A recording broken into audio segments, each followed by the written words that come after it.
বর্তমানের শিয়াদেরকে যদি কেউ মুসলিম মনে করে, তাদেরকে সমর্থন করে, তাহলে তারা মুসলিম না, তারাও কাফের। আহলে হাদিসকে কেন শিয়া বলে, এর উত্তর জানলে। প্রিয় শিয়া সম্প্রদায়ের ভাই আপনারা যারা আছেন, মেহেরবানি করে আপনাদের ইতিহাসটা আপনারা জানা। নাহমাদুহু ওয়া নুসাল্লি আলা রাসূলিহিল কারীম, আম্মা বা'দ, ফাআউযু বিল্লাহি মিনাশ শাইতানির রাজিম, বিসমিল্লাহির রহমানির রহিম। শিয়া সম্প্রদায় আসলে কাফের কিনা এই বিষয়টি সম্পর্কে আজকে আমরা অবগত হব। তো বন্ধুরা, এই বিষয়টি সম্পর্কে আজকে আমরা 7 জন উলামায়ে কেরামের মুখ থেকে শুনবো যে শিয়া সম্প্রদায় কাফের কিনা। শিয়া সম্প্রদায় যদি কাফের হয়ে থাকে তাহলে তারা হজ করতে কিভাবে যায়, সৌদি তাদেরকে কেন নেয়। তো বন্ধুরা, এজন্য আমরা আজকে 7 জন উলামায়ে কেরামের মুখ থেকে শুনবো যে আসলে শিয়া সম্প্রদায় কাফের নাকি মুসলমান। তো বন্ধুরা, এর মধ্যে প্রথমে থাকছেন শায়েখ মতিউর রহমান মাদানী, দ্বিতীয় নাম্বার আল্লামা মুজাম্মেল হক, তৃতীয় নাম্বার আব্দুর রাজ্জাক বিন ইউসুফ, চতুর্থ নাম্বার নুরুল ইসলাম অলিপুরি, পঞ্চম নাম্বার শায়েখ আহমদুল্লাহ, ষষ্ঠ নাম্বার ডক্টর এনায়েতুল্লাহ আব্বাসী এবং সপ্তম নাম্বার শিয়া সম্প্রদায়ের একজন আলেম, একজন ইমাম ইব্রাহিম খলিল রিজভী। তো বন্ধুরা, চলুন তাদের বক্তব্য শুনে আসি। যারা পাকিস্তান থেকে দেশে এসে রাজত্ব চালিয়েছিল তারা সবাই ছিল শিয়া। মিস্টার জিন্না শিয়া, মিস্টার লিয়াকত আলী শিয়া, প্রেসিডেন্ট আইয়ুব শিয়া। তাদের হাতে দিন ধর্ম থেকেছে, ক্ষমতা তাদের হাতে থেকেছে। বিকৃত ইসলামী মানুষের কাছে ইসলাম বলে পরিচয় পেয়েছে। আকীদায় কিছু ত্রুটি থাকার কারণে আমরা অনেক সময় শরীয়তের মাপকাঠি বুঝতে পারি না। আমাদের নাম, আমার আব্বার নাম ইউসুফ, তা আমাকে জিজ্ঞাসা করছেন তোমার বাপের নাম কি? আমাদের এলাকার একটা জ্ঞানীগুণী মানুষ, তা বললাম যে ইউসুফ। তখন আমাকে বলছে, ছি ছি ছি, শিক্ষিত মানুষ, তুমি বাপের নামটা ভালো করে বলতে পারো না। বলে কি বলতে হবে? বলতে হবে ইউসুফ আলী। তা আমি বললাম অবাক কথা, আমার বাপকে আমি জোর করে শিয়া করব? তো ইউসুফ তো একটা নবীর নাম, ওখানে তো আলী নেই। তো শিয়ারা যদি বুঝতে পারে যে কারো নামের সাথে আলী আছে বা হাসান আছে আর হুসাইন আছে, তাহলে তারা ধরে নেবে যে এটা আমাদের সদস্য। হোসেন পার্সোনাল নাম হবে কিন্তু নামের সাথে হুসাইন থাকবে না। হাসান পার্সোনাল নাম হবে কিন্তু নামের সাথে যদি হাসান থাকে তাহলে তারা ধরে নেবে যে আলীর 2 ছেলের একটা, তার মানে এরা শিয়া। শুধু খেলে পড়লেই হবে, আকীদা একটু বিশ্বাস করতে হবে, দেখতে হবে। এখন প্রশ্ন হলো শিয়া কেমন করে হজ করে? তারাও তো কাফের।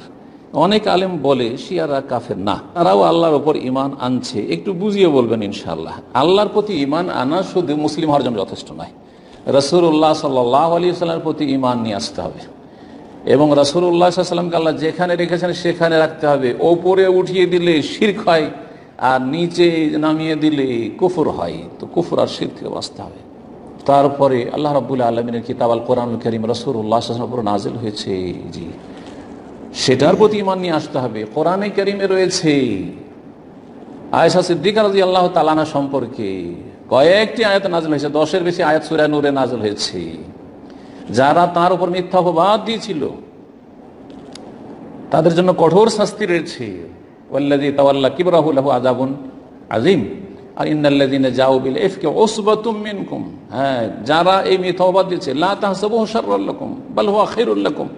এইভাবে আল্লাহ রাব্বুল আলামিন নবী করিম সাল্লাল্লাহু আলাইহি সাল্লামের প্রিয়তমা বিবির পবিত্রতা, সতী হওয়া স্পষ্ট ভাষায় আল কোরআনে নাযিল করে দিয়েছেন, কোনো হাদিসের ওহী না। কোরআনে কারীমের আয়াত দিয়ে একটি আয়াত যথেষ্ট ছিল। সুতরাং তারপরেও যদি কেউ আয়েশা সিদ্দিকা রাদিয়াল্লাহু তাআলা আনহাকে অসতী বলে তাহলে সে মুকাজ্জিবুল কোরআন না, কোরআন অস্বীকারী নয়, কোরআন অস্বীকারী। কেউ যদি কোরআন কারীম অস্বীকার করে, আল্লাহ বলছেন সাহাবায়ে কেরামদের উপর আল্লাহ রাজি হয়ে গেছেন, কেউ বলবে না তারা সবচেয়ে বড় কাফের ছিল, মুনাফিক ছিল, তাহলে তারা কোরআন অস্বীকারী। সুতরাং এই মানদণ্ডে শিয়াদেরকে বুঝতে, কিন্তু এইটা শিয়ারা মানতে রাজি না। শিয়ারা বলে হযরত আলী রাদিয়াল্লাহু আল্লাহ রসুলের দাফন কাফন গোসলের মধ্যে লিপ্ত ছিল, আলীকে বাদ দিয়া তারা ওই দিকে ষড়যন্ত্র করে আবু বকরকে খলিফা বানাই দিয়েছে। কথা বলতে পারছেন? তো এখানে তারা আরো একটা দলিল, হযরত আলী রাদিয়াল্লাহু তাআলা আনহু আবু বকর সিদ্দিকের বয়াত গ্রহণ করছিলেন 6 মাস পর। তো এটার জন্য তারা মনে করেন যে এখানে আলী রাদিয়াল্লাহু হয়তো কোনো ক্ষোভ ছিল, কিন্তু আসলে বিষয়টা তা না। এখানে বিষয়টা ছিল যে হযরত ফাতেমা রাদিয়াল্লাহু তাআলা আনহা সে আবু বকরের কাছে মানে রাসূলের সম্পত্তির অংশ দাবি করছেন। রাসূল তো ছেলে নাই, মেয়ে। ফাতেমা রাদিয়াল্লাহু তাআলা আনহা ছিলেন, তিনি যে আমার আব্বার সম্পত্তি যে আল্লাহ রসুলের যে ওয়াদিউল কোরা, ফেদাক, তাইমা, খাইবারে যে বিশাল সম্পত্তি ছিল, যেটাকে বলে মালিফাই, এটা আপনারা সূরা হাসরের তাফসীর শুনলে জানতে পারবেন। কোরআন মানে সমুদ্র।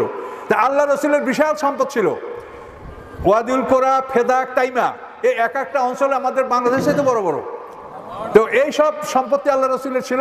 এটা আল্লাহ মানে এগুলো বিনা যুদ্ধে মুসলমানদের হস্তগত হয়েছিল, এগুলা গনিমাত হিসাবে বন্টন করা হয় না, এটা সম্পূর্ণ কোরআনে আছে। এগুলো আল্লাহ রসুলের নিজস্ব সম্পদ ছিল, এটা আল্লাহ রসুল নিজে ইচ্ছেমতো এটা ব্যয় করতেন।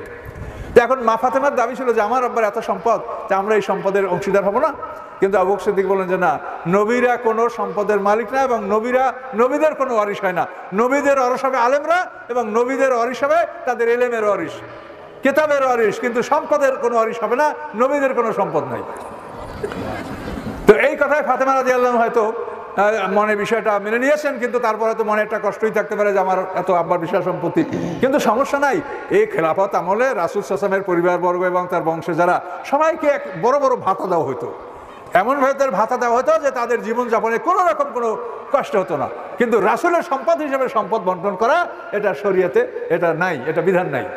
এই জন্য হযরত ফাতেমা রাদিয়াল্লাহু তাআলা আনহু আল্লাহ রাসূলের ইন্তেকালের পরে 6 মাস বেঁচেছিলেন, কিন্তু এই ফাতেমা রাদিয়াল্লাহু ইন্তেকাল করার পরে আলী রাদিয়াল্লাহু আনহু আবু বকর সিদ্দিকের বায়াত তিনি গ্রহণ করেছেন। তো এটা আমরা অনুমান করি যে আবু বকর সিদ্দিকের বায়াতটা আলী যদি সাথে সাথে করতেন, তাহলে তো আমাদের বোন ফাতেমা তিনি হয়তো একটা মনে কষ্ট নিতেন যে উনি আমার দাবি রাখলেন না, আমার স্বামী তার হাতে বায়াত গ্রহণ করছেন, এই কষ্টটা হয়তো অনুভব করবেন মা ফাতেমা। এই জন্য মা ফাতেমা যতদিন জীবিত ছিলেন আলী রাদিয়াল্লাহু ততদিন আবু বকর সিদ্দিকের বায়াত গ্রহণ করেন নাই। তা আবু বকর সিদ্দিকের বায়াত গ্রহণ করার পরে হযরত আলী রাদিয়াল্লাহু তাআলা আবু বকর সিদ্দিক আমলেও তিনি চিফ জাস্টিস বা প্রধান কাজীউল কোজাত, চিফ জাস্টিস, প্রধান কাজীর দায়িত্ব, এই চাকরি হযরত আলী রাদিয়াল্লাহু করেছেন। এবং তার আবু বকর সিদ্দিকের প্রতি আলী রাদিয়াল্লাহু কোনো রকমের কোনো দ্বিমত ছিল না, সন্দেহ সৃষ্টি হতে পারে না, যেটা শিয়ারা সৃষ্টি করছে। তো একজন লোক ইরানে চাকরি করেছেন, সে আমাকে কতগুলা ইরানের গোপন খবর আমাকে বললেন, যেগুলো শুনে আমি অবাক হয়ে গেছি। উনি বললেন ওমর ফারুককে হত্যা করছে যে যুবক, তার নাম কি? আবু লুলু। এই আবু লুলু গোলাম এ কিন্তু পারস্যের অধিবাসী ছিল, বনু হুনায়ব গোত্রের ছিল, লোক ছিল এই আবু লুলু। এবং এই আবু লুলু মুগির ইবনে শুবার গোলাম ছিল। এই আবু লুলু ওমর ফারুক রাদিয়াল্লাহু তাআলাকে হত্যা করে। তো এই আবু লুলু সে হলো অগ্নিপূজক পারস্যের, সে ওমর ফারুক রাদিয়াল্লাহু তাআলাকে নামাজরত অবস্থায় ফজরের সময় নামাজের মধ্যে তাকে আক্রমণ করে ওমর ফারুককে শহীদ করে। এখন এই আবু লুলু পারস্যের লোক হওয়ার কারণে ইরানে আবু লুলুর নামে জাদুঘর আছে, এবং সেই জাদুঘরের সামনে আসসালামু আলাইকা ইয়া আবু লুলু, তারা আবু লুলুকে সম্মান করছে, এবং আবু লুলুর নামে সেখানে তারা জাদুঘর করেছে। মানে আবু লুলু ওমর ফারুককে হত্যা করছে, এটা ভালো কাজ করছে তাদের ইরানিদের মতে। তাহলে এই যদি একটা মানুষের মন হয়, তাহলে তারা কি মুসলমান সেটা হবে। তাদের শিয়াদের মৌলিক একটা কথা বলি, নাম্বার 1 সবচেয়ে জঘন্য এবং খারাপ আকীদা যেটা, যার থেকে আমাদেরকে ভয় করতে হবে, সেটা হলো, প্রথম কথা হলো বর্তমানের শিয়াদেরকে যদি কেউ মুসলিম মনে করে, তাদেরকে সমর্থন করে, তাহলে তারা মুসলিম না, তারাও কাফের। একটা সোজা কথা, শিয়ারা যেহেতু কাফের, তারা মুসলিম না, সুতরাং আমরা বিশ্বাস করব শিয়ারা অমুসলিম। শিয়ারা কি? ইরান তো আমাদের বন্ধু হইতে পারে না। কেন হবে বন্ধু? ওদের সাথে তো আমাদের দ্বন্দ্বটা রাজনৈতিক না, আকীদাগত। ইরান রাষ্ট্রটা চালায় শিয়া সম্প্রদায়, শিয়া। এই শিয়ারা 12 ভাগ, মূলত শিয়ারা 2 ভাগ। কয় ভাগ? একটা আহলুত তাশাইয়ু কোবরা, আর একটা আহলুত তাশাইয়ু সোগরা। ভালো করে বুঝেন, আহলুত তাশাইয়ু কোবরা যারা বড় শিয়া, ওদের আকীদা কি? কোরআন শরীফে ওরা মনে করে আল্লাহর কোরআনে রদ বদল হয়েছে। আল্লাহর কোরআনে রদ বদল হয়েছে যারা বলে, তারা মুসলমান না কাফের? এরা ইরানে আল্লাহর কোরআন দেখে কোরআন ছাপাইছে। ওইখানে একটা সূরার নাম দিছে সূরাতুল ওয়ালায়া, নাউজুবিল্লাহ, সূরাতুল ইনশিরাহ, আলাম নাশরাহ। আল্লাহ আয়াত নাজিল করছেন 8টা, ওরা ওখানে একটা আয়াত নিজেরা ঢুকাইছে। শুনবেন না তো বুঝবেন না তোমরা কেমন কাফের। আলাম নাশরাহ লাকা সাদরাক ওয়া ওয়াদা'না আনকা ওয়িজরাক আল্লাযী আনকাযা যাহরাক ওয়া রাফা'না লাকা যিকরাক ওয়া জাআলনা আলিয়ান সাহরাক, এই একটা আয়াত তারা কোরআন শরীফে ঢুকেছে। এভাবে অসংখ্য আয়াত বানায় ঢুকাইতে চাইছে আর অসংখ্য কোরআনের আয়াত বের করতে চাইছে, তারা সফল হয় নাই, হবে না। কারণ ইন্না নাহনু নাযালনা যিকরা ওয়া ইন্না লাহু লাহাফিজুন।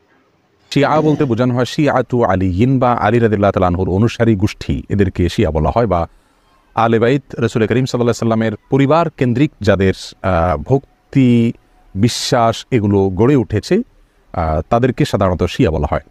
শিয়াদের উৎপত্তি এটা সাহাবায়ে কেরাম রাদিয়াল্লাহু তাআলা আজমাইন তাদের যুগ থেকেই বলতে পারি। এবং শিয়াদের উৎপত্তির পেছনে যে লোকটি ছিল তার নাম হলো আব্দুল্লাহ ইবনে সাবা, ইহুদি ছিল। পরবর্তীতে এসে মুসলিমদের বেশ ধারণ করে মুসলিমদের ক্ষতি সাধন করার জন্যই মূলত এই গ্রুপটি তারা আবিষ্কার করে। শিয়াদের সম্পর্কে আমাদের দেশের সাধারণ মুসলমানদের মধ্যে ধারণা খুবই কম। আমরা অনেকেই মনে করি মুসলিমদের মধ্যেই একটি সাধারণ দল শিয়া, অথচ শিয়াদের যে সমস্ত বিশ্বাস আছে সে বিশ্বাসগুলো ইসলামের একেবারে মৌলিক বিশ্বাসগুলোর সাথে অনেকগুলো বিশ্বাস আছে যেগুলো সাংঘর্ষিক। অনেক ভাই বোনরা মনে করেন যে শিয়াদের সাথে আহলুস সুন্নাহ ওয়াল জামাআতের, অর্থাৎ যারা কোরআন এবং সুন্নাহকে দলিল হিসাবে গ্রহণ করে সেটাকে অনুসরণ করে, তাদের সাথে শিয়াদের একটা পার্থক্য তারা মনে করেন যে শুধুমাত্র খেলাফত নিয়ে, অর্থাৎ আবু বকর রাদিয়াল্লাহু তাআলা এবং আলী রাদিয়াল্লাহু তাআলা আনহুর ভিতরে কে বেশি খেলাফতের হকদার এটা নিয়ে মত পার্থক্য। আসলে বিষয়টা তা নয়, বরং শিয়াদের বিশ্বাসগুলোকে একত্র করা কঠিন। তাদের মধ্যে অনেকগুলো দল উপদল আছে, তার ভিতরে কমন কিছু বিশ্বাস আছে বেশিরভাগ শিয়ারা লালন করে। তার ভিতরে একটি হলো তারা কালিমাতুত তাওহীদ আমরা যেটা বলি এটাকে যথেষ্ট মনে করে না। তারা মনে করে লা ইলাহা ইল্লাল্লাহ মুহাম্মাদুর রাসূলুল্লাহ এবং আলিয়ুন ওয়ালিউল্লাহ এটাও স্বীকৃতি দিতে হবে, মুখে উচ্চারণ করতে হবে, তারপর মানুষ মুসলিম হবে। তাদের মধ্যে কোনো কোনো গ্রুপ আছে যারা কোরআনে কারিমের 30 পারার যে কোরআন এটার ব্যাপারে তারা সন্দেহ পোষণ করে এবং তারা কোরআনের বিকৃতিতে বিশ্বাস করে বা বিকৃতি করে, এটাকে তারা সঠিক মনে করে বিকৃতি করে থাকে। তাদের মধ্যে বড় অংশ বা সবচেয়ে বেশি অংশ বলা যেতে পারে, প্রায় সবাই বলা যেতে পারে, তারা সাহাবীদেরকে সবাইকে, কয়েকজন বাদে আলী রাদিয়াল্লাহু তাআলা আনহু, আব্বাস রাদিয়াল্লাহু তাআলা আনহু সহ, কয়েকজন বাদে হাসান হোসেন, ফাতিমা রাদিয়াল্লাহু তাআলা আনহুম সহ আহলে বাইত যারা, তারা ছাড়া বাকিদেরকে তারা কাফের মনে করে এবং সাহাবীদেরকে গালমন্দ করাটা এটাকে তারা সবের কাজ মনে করে, ইবাদত মনে করে। আয়েশা রাদিয়াল্লাহু তাআলা আনহা রাসূল আকরাম সাল্লাল্লাহু আলাইহি ওয়াসাল্লামের সহধর্মিণী, তার চরিত্র নিয়ে তারা সন্দেহ করে, যার চরিত্রের বিষয়ে কোরআনে কারিমে সূরা নূরে আল্লাহ সুবহানাহু ওয়া তাআলা পরিষ্কারভাবে ঘোষণা দিয়েছেন। যাই হোক, এ হলো মোটামুটি শিয়াদের কয়েকটা জঘন্য বিশ্বাসের আলোচনা। শিয়াদের ব্যাপারে আমাদের ধারণা কি হবে, তাদেরকে আমরা কাফের বলবো কিনা? উত্তর হলো শিয়াদের মধ্যে যারা আয়েশা রাদিয়াল্লাহু তাআলার চরিত্র নিয়ে সন্দেহ করে, কোরআনের ব্যাপারে যাদের সন্দেহ রয়েছে এবং বিকৃতি সাধন করে থাকে, এবং কেউ কেউ আছে রাসূল করিম সাল্লাল্লাহু আলাইহি ওয়াসাল্লামের রিসালাত নিয়েও সন্দেহ করে। তারা বলে যে জিবরিল ভুলে রাসূল করিম সাল্লাল্লাহু আলাইহি ওয়াসাল্লামের কাছে রিসালাত নিয়ে আসছিল মূলত আলী রাদিয়াল্লাহু তাআলার কাছে। এরকম আর অনেকগুলো বিশ্বাস লালন করে। এই সম্প্রদায়গুলোকে বা এইরকম বিশ্বাস লালনকারীদেরকে আমরা মুসলিম মনে করতে। এই মন গড়া ব্যাখ্যাকারী শিয়াদের বিভিন্ন উপদল আছে। সবগুলি উপদলের সংখ্যা সর্বমোট 12টা। 72 দলের এক দল ভ্রান্তপন্থী মুসলমানের নাম শিয়া। এই শিয়াদের উপদল আছে কটা? 12টা।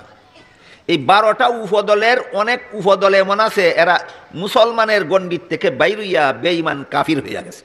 শিয়াদের 12 দলের মধ্যে একটা দলের নাম আছে শিয়া হুলুলিয়া। এই শিয়া হুলুলিয়ারা এত জঘন্যতম মন গড়া ব্যাখ্যা করে আল্লাহ এবং আল্লাহর রাসূলের বেলায়। এরা বলে রাসূলই আল্লাহ, আল্লাহই রাসূল। বলেন এইটাই কি আল্লাহ সম্পর্কে সহি ব্যাখ্যা? এটাই কি রাসূল সম্পর্কে সহি ব্যাখ্যা? তাহলে শিয়া হুলুলিয়া যারা বলে আল্লাহই রাসূল, রাসূলই আল্লাহ, এরার মন গড়া ব্যাখ্যা এদেরকে ইসলামের গণ্ডির থেকে বাইর করে দিছে। এরা আর মুসলমান। একটা সুপরিচিত বক্তা, তার কাছে প্রশ্ন করা হয়েছে যে ইরান ফিলিস্তিনকে সাহায্য করছে, এটা বাস্তবতা, এই ব্যাপারে আপনি কি বলেন? উনি প্রথমেই যে ওয়ার্ডটা ব্যবহার করছে এটা আইবাস, ইরান আইবাস করছে। দেখা দরকার ইরান কারা, ওনার ভাষা দেখা দরকার ইরান কারা। তারপরে বলছেন ইরান হচ্ছে শিয়া, শিয়া শিয়ায়ে ইসনা আশারি 12 ইমামি। তারপরে তিনি বলছেন শিয়া 2 প্রকার, শিয়ায়ে কুবরা, শিয়ায়ে সগরা। আমার বক্তব্য ইনশাল্লাহ অনেক দূর পর্যন্ত যাবে এবং সেই ব্যক্তির কান পর্যন্ত পৌঁছাবে ইনশাল্লাহ। এটা হচ্ছে আপনাদের দায়িত্ব। শিয়ায়ে কুবরা, শিয়ায়ে সগরা। শিয়ায়ে কুবরা যেটা, সেটা হচ্ছে কাফের, অর্থাৎ 12 ইমামি যারা ইরানে রয়েছে। কেন কাফের? এখন শিয়াকে কাফের বলতে গেলে শ্রোতা তো রয়েছে, তারা তো এভাবে মেনে নেবে না। তাদেরকে বোঝানোর জন্য যে শিয়া কাফের, একটা মিথ্যা আশ্রয় নিতে হবে। তিনি একটা মিথ্যা আশ্রয় নিয়েছেন, বলে শিয়ারা এই কোরআনের উপরে, যে কোরআন বাস্তবে আমাদের কাছে রয়েছে, এই কোরআনের উপরে তাদের ঈমান নেই। আমরা তো ছোটকাল থেকে শুনে আসছি, মিথ্যা একটা প্রচার করা হয় শিয়াদের 40 পারা কোরআন। এখন তো আর ওই পুরো এক পারা তো কঠিন, বললে তো ধরা খাবে, হুজুর কোনো জায়গায় খুঁজে পাওয়া যায়নি। এখন সাধারণ মানুষকে যদি বলে তারা একটা আয়াত বিকৃত করেছে, এটা খুব সহজে মেনে নেবে। তখন তিনি বলছেন যে সূরা আশ-শারহ, বুঝতে পারছেন, আলাম নাশরাহ লাকা সাদরাক, এই সূরা কোরআনে রয়েছে। শিয়ারা এখানে এই কোরআনে এই সূরাতে একটি আয়াত বৃদ্ধি করেছে। তারপরে জিজ্ঞেস করছেন যে আয়াত বৃদ্ধি করে সে কাফির কি না। কোরআনে আমাদের এখানে যে সূরা রয়েছে এর মধ্যে কিন্তু আলীর নাম নেই। তারা সূরা আশ-শারহে আলীর নাম এবং উনি একটি আয়াত সাজিয়ে ওখানে দেখিয়ে দিলেন। হয়তো কোনো মূর্খর বক্তব্য বা কোনো মূর্খর লেখা দেখে যদি কেউ গবেষক হয় তাহলে সে মুখে উচ্চারণ করতে পারে না। সম্পূর্ণ একটা মিথ্যা আশ্রয় নিলেন, সবার সামনে বললেন তারা আশ-শারহে মানে বিকৃত করেছে একটি আয়াত, সেখানে প্রবেশ ঘটিয়েছে, এই কারণে তারা কাফের। ঠিক আছে, এই কারণে তারা কাফের। প্রসঙ্গটা ছিল ইরান সাহায্য করছে কি করছে না। ঠিক আছে, এখন এই প্রসঙ্গ না, এখন প্রসঙ্গ হয়ে গেল যে ইরানে যারা অবস্থান করছে তারা হচ্ছে শিয়ায়ে কুবরা এবং তারা হচ্ছে কাফের। কাফের হওয়ার কারণ আশ-শারহের একটি আয়াত। আমি এই ব্যক্তিকে বলবো, অনেক বড় বক্তা হতে পারেন, কিন্তু এই কথা বলে আপনি আপনার মূর্খতার পরিচয় দিয়েছেন। আপনি কি প্রমাণ করতে পারবেন? আমি চ্যালেঞ্জ করে বলছি, আপনি কি প্রমাণ করতে পারবেন? বরং আমি বলি, আমার একটা প্রবন্ধ সংকলন একটি বই প্রকাশিত হয়েছে, বিভিন্ন প্রবন্ধগুলা পত্রিকায় দেওয়া হয়েছিল ফজরে, পরে আমাদের ইকবাল ভাই কষ্ট করে সেগুলাকে একটি বই আকারে, ওর মধ্যে কিন্তু তাহরিফে কোরআন নিয়ে আমার একটা আর্টিকেল রয়েছে, যেখানে আমি প্রমাণ করেছি যতগুলা কোরআন বিকৃত হওয়া তাহরিফ হওয়ার হাদিসগুলা রয়েছে এগুলো সবকটা আহলে সুন্নাত ওয়াল জামাতের কিতাবে রয়েছে। এটা দিয়ে কিন্তু আমরা বলতে পারতাম যে আপনারা তাহরিফে কোরআনের বিশ্বাসী, বরং আমরা সেটা খণ্ডন করেছি। আমাদের সমস্ত মুফাসসিররা বলেছেন না, এই কোরআনটাই হচ্ছে কোরআন। এবং আমাদের এখান থেকে একটা বই প্রকাশিত হয়েছে, মাসউনিয়াতে কোরআন আস তাহরিফ, অর্থাৎ কোরআন অবিকৃত থাকার রহস্য, আয়াতুল্লাহ হাদি মারফত আমাদের কাছে রয়েছে, যে কোরআন বিকৃত হয়নি।